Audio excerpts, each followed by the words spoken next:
l'objet de cette conférence est de présenter la démarche du CAPAS. Le CAPAS, c'est le collectif d'associations pour l'action sociale, pour ceux qui ne connaissent pas. C'est un collectif qui regroupe 50 associations à Genève dans le domaine social. Et la vocation d'un collectif, la vocation naturelle est de présenter ses membres, d'une part, mais aussi de favoriser le partage d'informations, notamment en tant que collectif dans le domaine social. Un des objectifs, c'est de présenter les actualités, les prestations, les expertises des différents membres. Et pour ça, la mise en place d'une plateforme a été un petit peu l'aboutissement naturel, on va dire, de cette vocation. La problématique des plateformes digitales, elle est double. D'une part, c'est souvent un défi technique, et de l'autre, c'est la mise à jour des contenus, parce que la mise à jour des contenus dépend des membres. Et c'est souvent là que le bât blesse, sachant que mettre à jour des informations sur un site internet qu'on ne connaît pas, c'est souvent une priorité secondaire pour les associations qui sont déjà occupées par tout ce qu'elles ont à faire au quotidien. Et quand les associations mettent déjà à jour leur propre site internet, c'est pas mal, mais si en plus elles doivent penser à mettre à jour d'autres plateformes, c'est souvent là que le bât blesse. Et du coup, les plateformes qui naissent souvent sont à jour les premiers temps, mais très rapidement ne le sont plus, et du coup elles perdent de leur pertinence. Et donc pour répondre à cette double problématique, à la fois la problématique technique et à la fois la problématique de mise à jour des contenus, un outil a été développé qui s'appelle Rollat, et CAPAS a choisi cet outil qui est, on va le voir, assez intéressant parce qu'il permet de répondre à ces deux problématiques-là. D'une part, parce que les problématiques techniques ont été en grande partie soulevées, c'est-à-dire que l'outil est prêt à l'emploi, et d'autre part, parce que la mise à jour des contenus est facilitée. On verra qu'il y a pas mal de fonctionnalités qui sont assez intéressantes pour mettre à jour les contenus, notamment la reprise automatique de certains contenus depuis les sites internet des associations. Et donc, voilà un petit peu la démarche du CAPAS avec l'outil Rollat. Et l'objet, donc la présentation aujourd'hui, c'est de vous présenter cet outil et l'usage qu'en a fait le CAPAS. Donc, pour ce faire, je vais partager mon écran. Ça sera ça sera beaucoup plus parlant que si j'en parle comme ça conceptuellement. Je partage tout de suite mon écran et puis on va regarder ça ensemble. Alors, voilà, est-ce que vous voyez mon écran? Oui, c'est bon, super. Donc, Rollat, c'est cet outil-là, c'est un site internet, rollat.com. C'est un site internet qui est en version bêta actuellement. Par version bêta, on entend que c'est l'outil, ça veut dire que l'outil est prêt, on va dire à 98%. On n'est pas à l'abri encore de quelques petits ajustements, mais dans l'ensemble, c'est fonctionnel. Et ça veut dire qu'on est en phase d'accueillir les premiers utilisateurs, parmi lesquels il y a évidemment toutes les associations du CAPAS et le CAPAS. Cet outil, il faut l'envisager à la croisée entre un réseau social et une plateforme de création de contenu. Sur cet outil, Rollat.com, on peut y créer ce qu'on appelle des espaces d'information. Un espace d'information, c'est un peu un espace clos dans lequel on peut publier des informations, tout simplement. Toutes les tuiles que vous voyez ici sont des espaces d'information, soit de collectifs, soit d'associations. Et si je vais ici sur celui du CAPAS, ça ressemble à ça, un espace d'information. Donc, on a une page d'accueil et on a un certain nombre de rubriques. Donc, chaque espace d'information peut être paramétré selon le besoin. On peut créer autant de rubriques qu'on veut, les nommer comme on le souhaite. Et là, dans le cadre du CAPAS, donc, il y a 4 thématiques, on va dire 4 rubriques: actualité, publication, prestation, expertise. Et si on va dans ces rubriques-là, on voit que, par exemple, l'actualité va reprendre les actualités de ses membres automatiquement. Et part automatiquement. On va voir comment ça fonctionne. C'est-à-dire que ici, par exemple, si on va sur l'actualité de Prosenectute, on voit que celle-ci a été publiée directement dans la rubrique Actualité de l'espace Prosenectute. Et ici, si je vais dans la rubrique Actualité de Prosenectute, on voit qu'il y a toutes les actualités qui sont présentes de Prosenectute. Et en fait, toutes ces actualités-là viennent directement depuis le site Internet. Ça veut dire qu'à l'instant où Prosenectute publie une actualité sur son site, celle-ci est reprise sur OLAT et vient s'afficher ici. On voit qu'ils ont publié ça il y a 6 jours et ça a été repris automatiquement. Et depuis leur espace d'information, ensuite, ça a été relaté, le flux entier a été relaté plus loin, en l'occurrence au niveau du CAPAS, sous actualité. Si bien que ça, c'est, on va dire, le premier intérêt de cet outil ROLAT, c'est de pouvoir reprendre automatiquement des contenus depuis les sites Internet, et ce qui permet d'avoir ici un fil d'actualité qui est automatiquement à jour avec toutes les actualités des membres. Et ce qui est intéressant aussi, c'est, on le comprend assez rapidement, souvent les associations, en l'occurrence au sein du CAPAS, il y a 50 associations. Parmi ces associations, il y a beaucoup d'associations qui font partie de plusieurs collectifs. Elles font partie du CAPAS, mais aussi d'autres collectifs. Et avec ce mécanisme, c'est très intéressant parce que du coup, pour l'association, elle n'a qu'à se soucier de continuer à publier son actualité sur son propre site Internet et elle sait que ça va être relayé autant au sein du CAPAS, du réseau du CAPAS, autant au sein d'autres collectifs auxquels elle appartient. Et la finalité de ce fil d'actualité que vous voyez sous les yeux, c'est d'être intégré plus loin sur le site Internet du CAPAS. Le site Internet du CAPAS étant il y a un projet de refonte du site Internet actuel et ce projet de refonte intégrera donc ce fil d'actualité directement. Si bien que quand on va aller consulter le site du CAPAS, on aura ce fil d'actualité. Et si bien, si je résume, les associations continuent à publier les informations sur leur site Internet et automatiquement, ça va être publié sur le site du CAPAS. Je pense que vous m'avez suivi dans le cheminement. Donc ça, on va dire, c'est un premier axe de cet outil ROLAT. Un deuxième axe, c'est la possibilité, deuxième intérêt, c'est la possibilité de cartographier les membres. Ici, sous réseau, on a un petit onglet réseau. On a une carte interactive avec l'ensemble des membres qui est présentée. Cette carte, elle est interactive, elle est dynamique.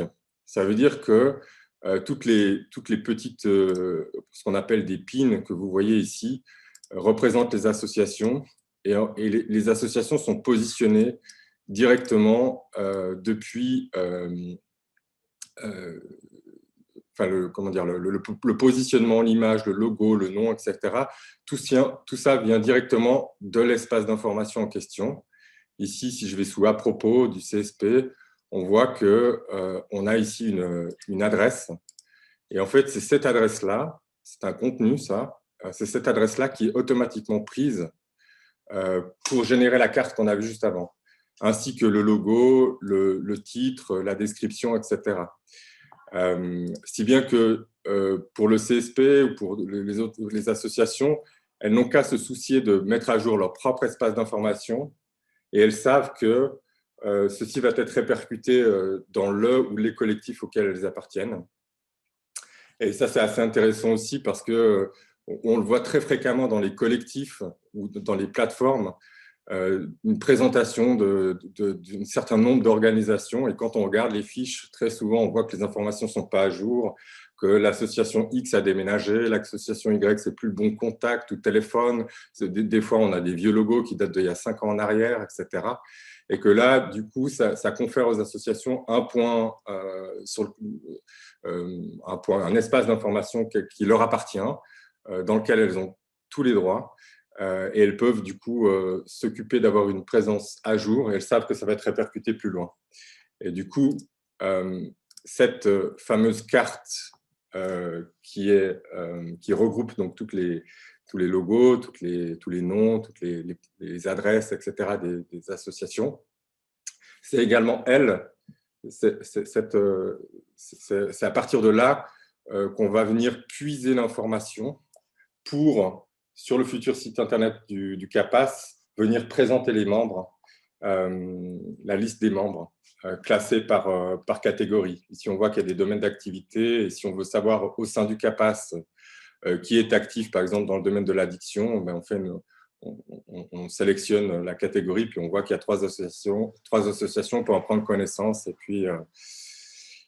puis ça nous donne une vision voilà, assez fine des associations du CAPAS, et surtout, c'est généré dynamiquement. C'est-à-dire que ceci, sur le site internet du CAPAS, sera généré dynamiquement, et du coup, les associations sont quelque part autonomes pour mettre à jour leurs propres informations.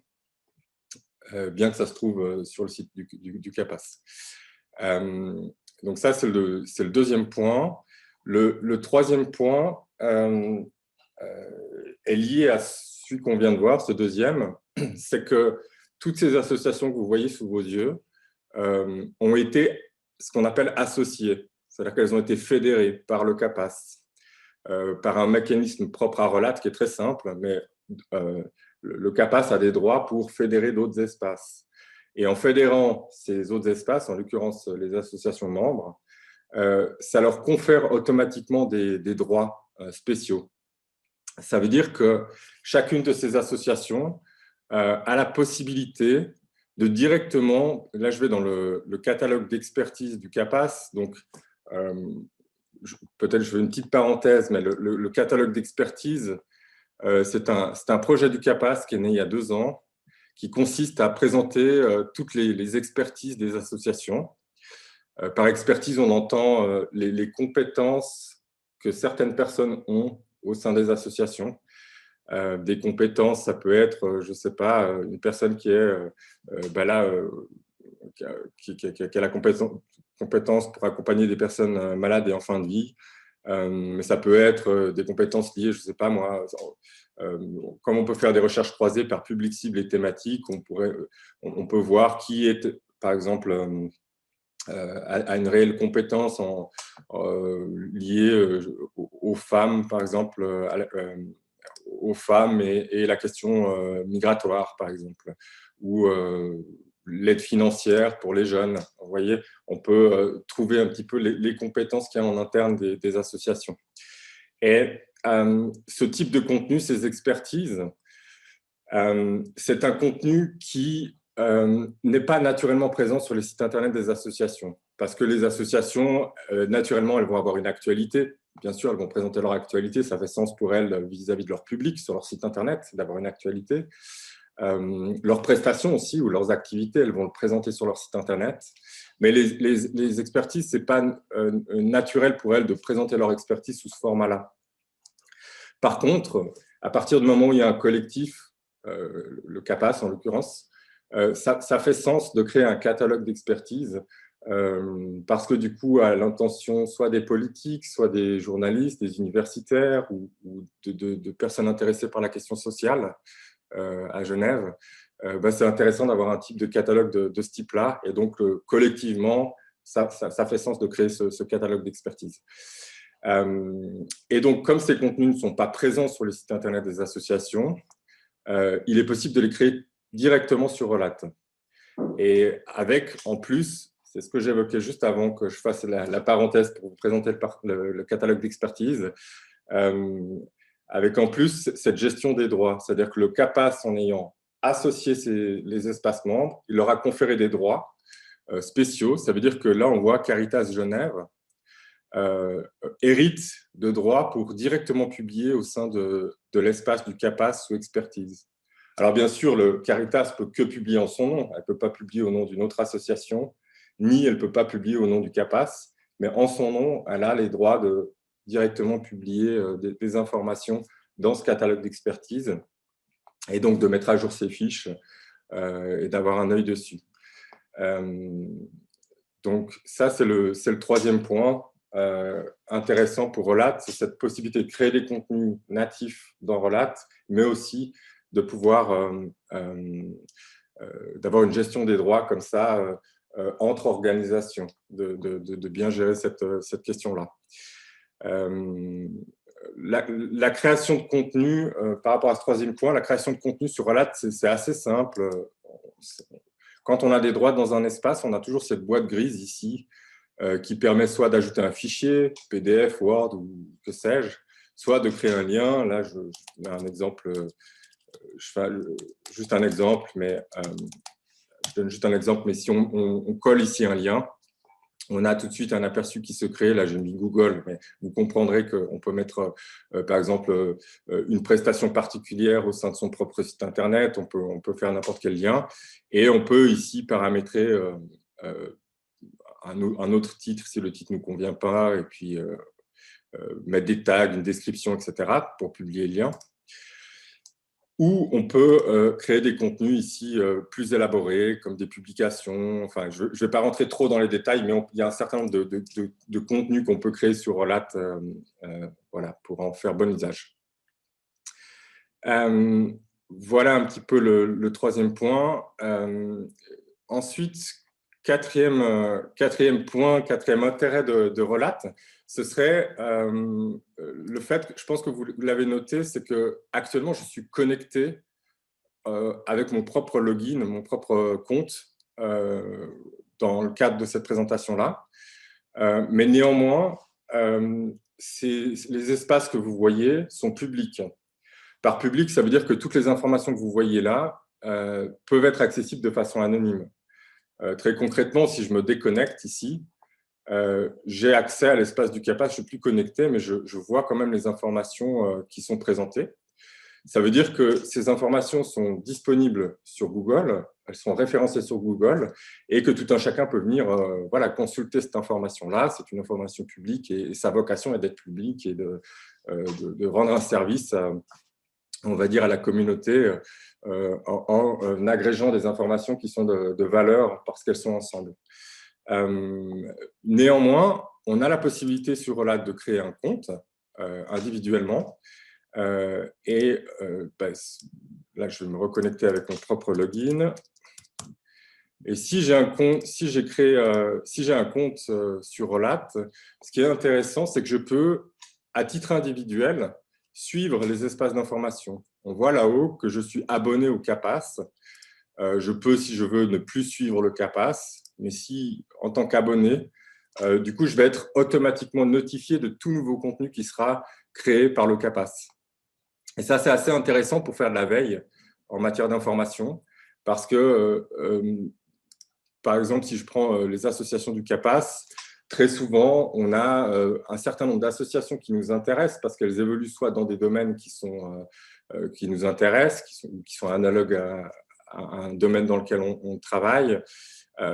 Mais aujourd'hui, c'est un peu compliqué et personne ne le fait de faire une réelle veille sur ce que font les associations qui nous intéressent parce que ça impliquerait de, je sais pas moi, chaque 2 semaines, d'aller sur, enfin, de se faire, je sais pas moi, une liste de sites internet, puis d'aller cliquer sur chaque site internet pour voir s'il y a des nouvelles actualités, des nouvelles informations. Et puis on a tous un emploi du temps qui est déjà bien chargé, donc c'est quelque chose qu'on va pas faire. Mais là, avec Relate, du coup, ça devient assez facilement possible avec ce mécanisme d'abonnement, parce qu'on peut venir ici directement suivre les espaces qui nous intéressent. Et du coup, on aura cette information synthétisée sous forme d'un flux personnel sous suivi. Donc voilà, ça c'est le quatrième point qui est assez intéressant. Et ça sous-tend aussi que l'espace du CAPAS que vous voyez, il faut l'envisager un peu comme un média à part entière, un média comme pourrait l'être la Tribune de Genève ou le Courrier, le Temps, etc. Sauf que c'est un peu un média particulier parce qu'il est déjà très thématisé, c'est la question sociale à Genève. Mais aussi derrière, ce n'est pas des journalistes, mais ce sont les associations qui alimentent en contenu. Mais néanmoins, il y a cette même perspective que peut avoir un média de fidéliser une audience, donc derrière cet espace d'information du CAPAS, il y a un peu un projet collectif. C'est-à-dire que les 50 associations sont collectivement associées à cette démarche qui consiste à fidéliser une audience à moyen et long terme. Et chacune des associations s'en trouve aussi gagnante parce que du coup, ça permet de, de conférer une caisse de résonance à leur actualité, à leur publication.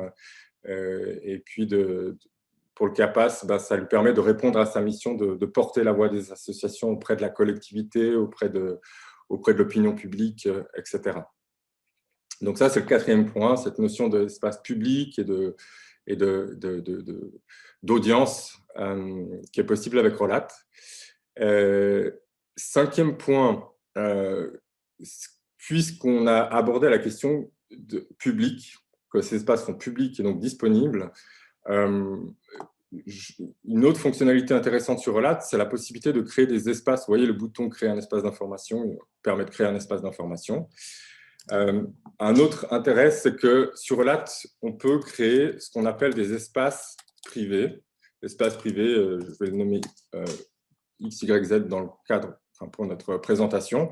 Mais ici, la confidentialité, au lieu de créer un espace public, je peux, si je le souhaite, créer un espace privé.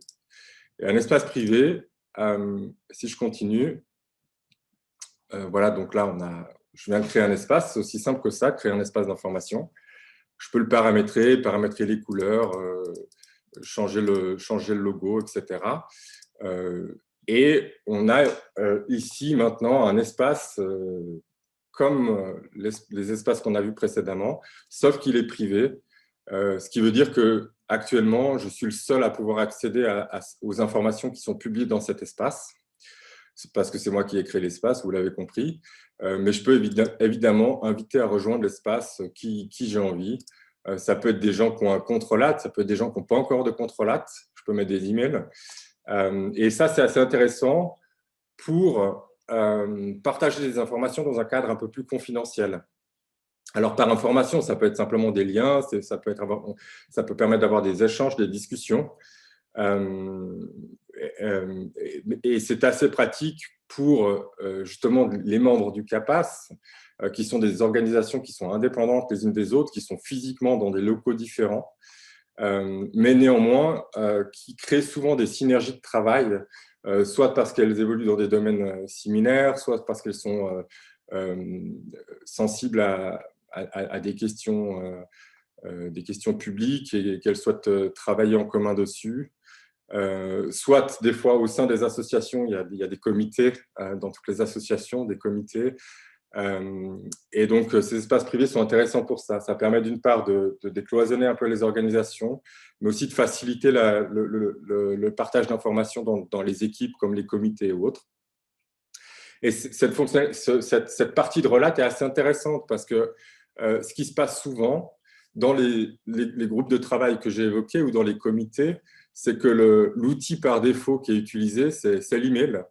Et l'email, quand on est par exemple dans un comité ou dans un groupe de travail, des fois on se trouve pris dans des échanges à 20 personnes où tout le monde est en copie.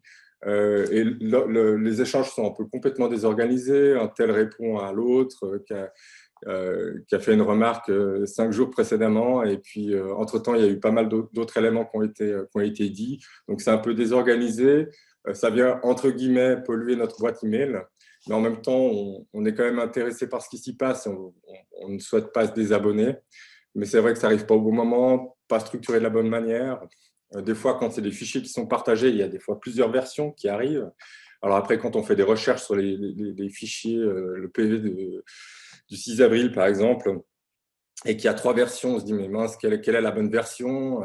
Et puis, c'est libre à chacun d'archiver ou pas ces informations, mais tout le monde ne le fait pas.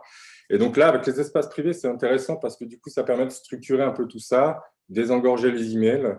Et puis, typiquement, les PV ou les fichiers qui seraient partagés sont automatiques. La personne, la secrétaire en général, dans le cadre d'un comité, qui est en charge de faire le PV, eh bien, elle peut directement publier le fichier dans l'espace d'information et du coup, c'est automatiquement archivé. Et aussi, l'intérêt, c'est que les personnes qui rejoignent le groupe de travail ou le comité en cours de route, ils ont accès à l'historique.